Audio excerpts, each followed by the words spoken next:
नमस्कार दोस्तों, मैं हूं doctor Amit Maheshwari, business trainer, corporate trainer, motivational speaker and CEO Metas overseas limited.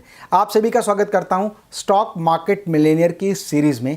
Friends, इस सीरीज़ की फर्स्ट वीडियो में हमने बहुत सारी टर्म पर बात की थी। जैसे हमने बात की थी कि कंपनी कैपिटल कैसे रेज करती है, कंपनी आईपीओ कैसे लेकर आती है, आईपीओ लाने के बाद वो शेयर किस तरह से स्टॉक एक्सचेंज में लिस्ट होता है, एनएससी, बीएससी, निफ्टी, सेंसेक्स, एक कंपनी की मार्केट कैपिटलाइजेशन कैसे कैलकुलेट करते हैं, डीमैट अकाउंट क्या है, ट्रेडिंग अकाउंट क्या है, कैसे वो आपके बैंक अकाउंट से लिंक होता है, और ट्रेड करते समय हम कैसे शेयर खरीदते बेचते हैं, एक शेयर का प्राइस कैसे कैलकुलेट किया जाता है, और साथ ही साथ एक रिटेल ट्रेडर, रिटेल इन्वेस्टर या फाइनेंशियल इंस्टीट्यूशन में क्या डिफरेंस होता है, और कैसे वो एक कंपनी के शेयर को मैनिपुलेट कर सकते हैं।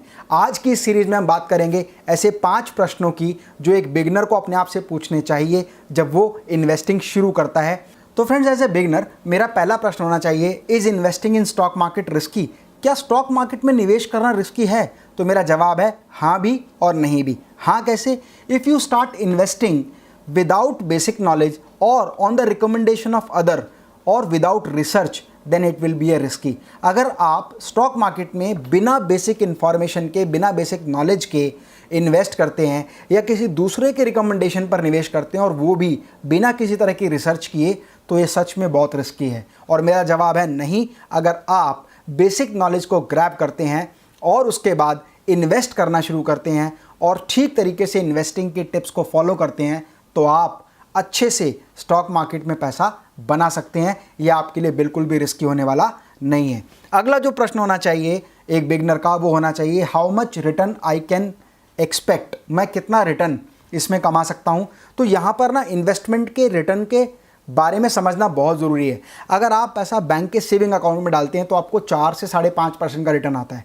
मतलब सेविंग अकाउंट जो आपको इंटरेस्ट देता है वो 4 से 5.5% का देता है। अगर वही पैसा आप एफडी में डालते हैं तो आपको मिलने वाला जो रिटर्न होता है वो 7 से 8% का है। लेकिन अगर हम long term investing in share market की बात करते हैं तो 18 से 20% का रिटर्न लेना बहुत आसान है। ज़रूरत है तो केवल बेसिक नॉलेज को ग्रैब करने की और उसकी सही स्ट्रेटेजी बना के इन्वेस्टिंग में इंप्लीमेंट करने की। अगला तीसरा प्रश्न जो आपका होना चाहिए वो होना चाहिए when and with how much investment I can start investing और ट्रेडिंग? मतलब कब और कितने पैसे में मैं इन्वेस्टिंग और ट्रेडिंग शुरू कर सकता हूं। तो ध्यान रखिए, इन्वेस्टिंग तो आप जितनी कम उम्र में शुरू कर देंगे, जितना जल्दी आप शुरू करेंगे उतना ज़्यादा आपको मिलने वाला प्रॉफिट होगा, क्योंकि यहाँ पर पावर ऑफ कंपाउंड इंटरेस्ट काम करती है। मतलब शुरुआत के कुछ सालों में आपको मिलने वाला जो प्रॉफिट होगा ना वो बहुत ज़्यादा नहीं होगा, लेकिन जैसे जैसे समय आगे बढ़ता जाएगा, जैसे जैसे उसकी कंपाउंड इंटरेस्ट जुड़ती जाएगी, कंपाउंड बेनिफिट आपको मिलता जाएगा, तो आपका वो पैसा बहुत तेज़ी से बढ़ना शुरू होगा। और दूसरी बात जो है, मुझे कितना इन्वेस्ट करना चाहिए वो इस बात पर डिपेंड करता है आपकी इनकम क्या है। आप अपनी इनकम का 20% ज़रूर इन्वेस्ट करें, क्योंकि 20% इन्वेस्ट एक ऐसा इन्वेस्टमेंट है जिस पर आपको कोई बहुत बड़ा रिस्क नहीं होता। मतलब अगर आपका पैसा किसी भी तरीके से डूब जाता है या आप उसको गेन नहीं कर पाते, उसको ग्रो नहीं कर पाते, तो आप बहुत बड़ा रिस्क नहीं ले रहे होते हैं।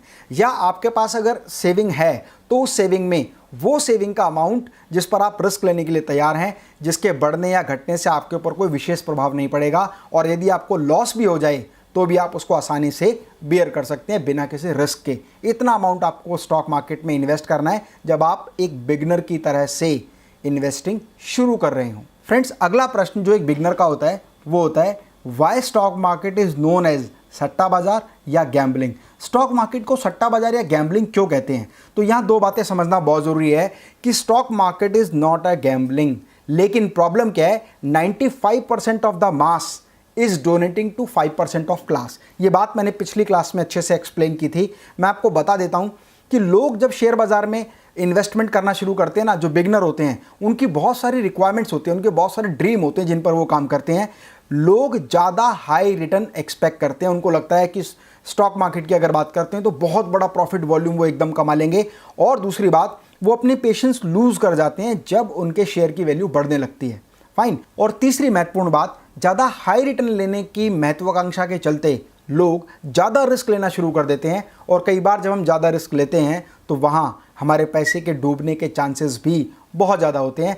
इसीलिए जो 95% मास है ना, वो हमेशा कहता है कि investing in stock market is equal to gambling. हम एक तरह से जुआ खेल रहे हैं, इसको सट्टा बाजार कहते हैं। लेकिन वास्तविकता में ऐसा नहीं है।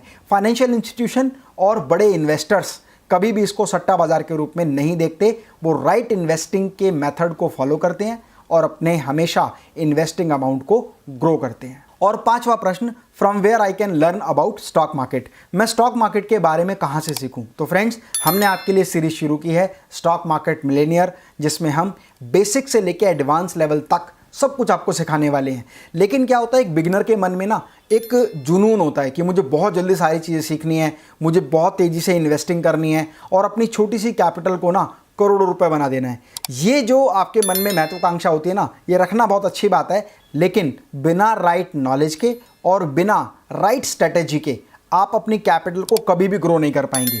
दूसरी बात, किसी भी चीज़ को सीखने के लिए ना उसका प्रैक्टिकल करना बहुत ज़रूरी है। इसीलिए आप इन्वेस्टिंग शुरू करें और धीरे धीरे जब आप इन्वेस्टिंग करेंगे तो आपको बताएंगे कि किस तरह से आप अपनी कैपिटल को बिना रिस्क के आसानी से ग्रो कर सकते हैं। और प्रैक्टिस करते करते आप बिगनर से एडवांस लेवल तक पहुंचेंगे और एक्सपर्ट के रूप में एक दिन आप भी करोड़ों रुपए स्टॉक मार्केट में बनाएंगे।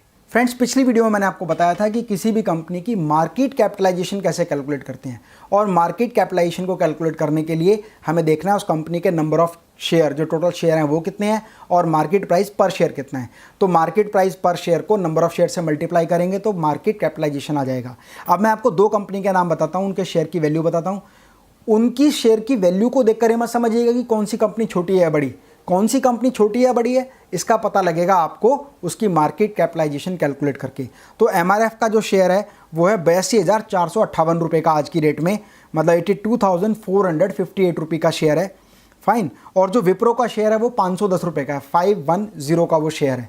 दोनों कंपनी के शेयर में आप देखेंगे तो एक लगभग 82,500 का है और एक लगभग 510 रुपये का है।